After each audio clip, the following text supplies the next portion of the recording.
Sir, one of the most promising areas for international cooperation is in the regions of eastern India and Bangladesh, where alternating periods of drought and flood cut cruelly into food production. Several 100 million people live in this area. They happen to be citizens of India, Bangladesh and Nepal, but they are also citizens of the global community, and the global community has a stake in ensuring that their needs are met.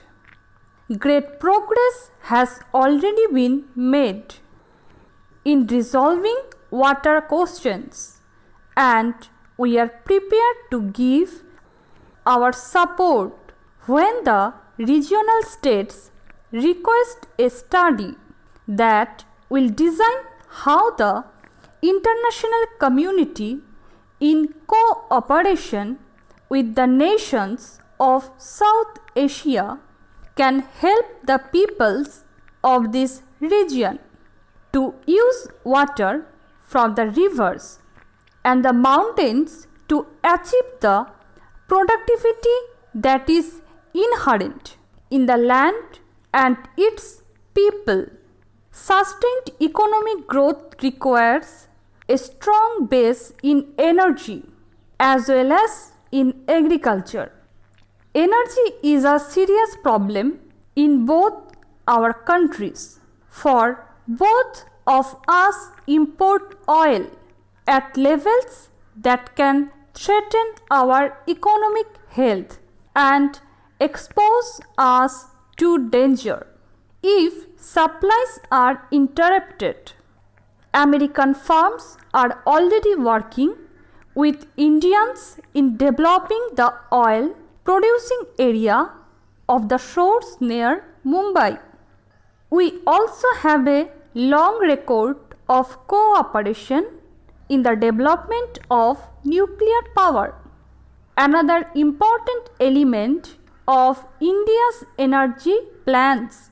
I hope that our work together will continue in this field as well.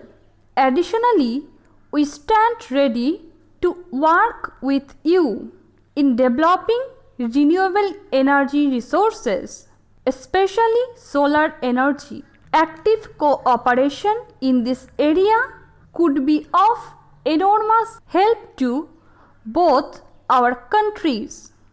There is no shortage of sunlight in India, and the lack of a massive existing infrastructure tied to fossil fuel use will make the application of solar and solar related energy vastly rise here than it will be in my country. Moreover, the inherently decentralized nature of solar energy makes it ideal as a complement to your government's stress on development self-reliant villages and communities with adequate energy and engineering applied to the use of existing land resources. Potential gains in agricultural productivity will also greatly enhanced. The silent void of space may seem remote from these challenges, but the intricate electronics of a space satellite can be as useful to earth-bound farmers as a new plow. The Indian and American governments will tomorrow exchange diplomatic notes confirming their programs. We share many common problems. We also share an obligation to advance human rights, not by interfering in the affairs of other nations, not by trying to deny other nations the right to choose their own political and social system, but by speaking the truth as we see it, and by providing an admirable example of what democracy and mean and what it can accomplish. The danger of war threatens everyone, and the United States is trying to help reduce that danger in the SALT negotiations with the Russia. In talks aimed at a comprehensive nuclear test ban treaty. In our own policy of restraint on conventional arms transfers, we are also working hard to restrict the proliferation of nuclear explosives. We are seeking to help the process of peace in America and the Middle East, and we are taking steps to forestall great power rivalry in the Indian Ocean. India is pledged to peaceful cooperation with your neighbors, and India is an important part of almost any United Nations peacekeeping force, is a present and frequent member of the Security Council, and has been in the forefront of campaigns against colonialism. More and more, we find ourselves working together toward our common goals: democracy, human development, social justice, and peace. I believe that such is the commonality of our fundamental values that your motto could be ours, and perhaps ours could be yours motto, could be ours, and perhaps ours could be yours.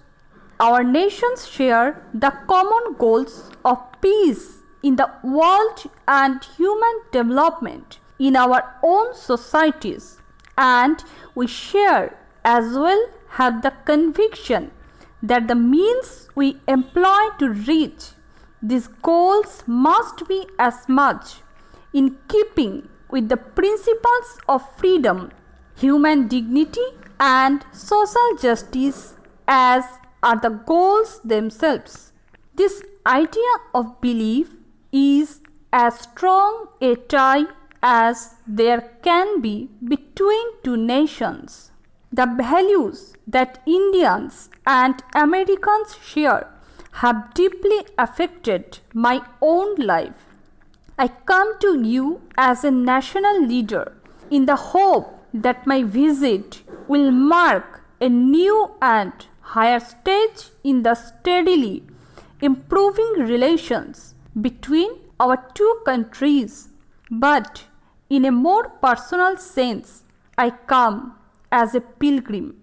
This morning, I had the honor of laying a wreath on the memorial to Mahatma Gandhi.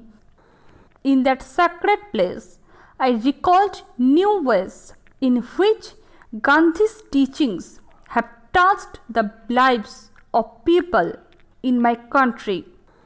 There may be some differences between yours and ours. We are moving along the path of democracy toward a common goal of human development. I know I speak for all Americans when I say that I am grateful that we travel that road together. If you have liked the video, hit the like button and consider subscribing.